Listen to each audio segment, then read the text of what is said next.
Değerli izleyiciler, Pancomi TV YouTube kanalına hoş gelmişsiniz. Zəhmət olmasa videonu axıracan izləyin və bəyənməyi unutmayın. Dəstəyiniz üçün təşəkkür edirik. Azərbaycanın aparıcı mobil rabitə operatorlarından biri olan Azercell yeni ödəmə kartı şərtləri və internet paketlərinin qiymət artımı ilə bağlı dəyişikliklərə gedib. Yeniliklər 1 iyul 2025-ci ildən qüvvəyə minəcək.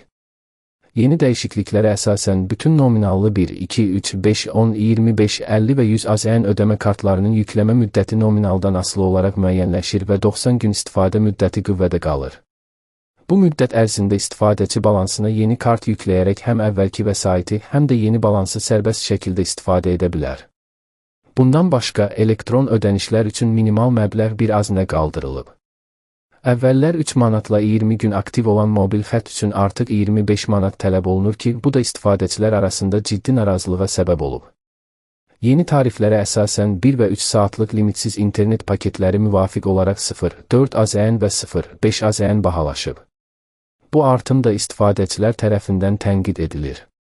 Sosial media istifadəçiləri Azercell'in son qərarlarına etiraz edərək şirkətə qarşı boykot çağırışları ediblər.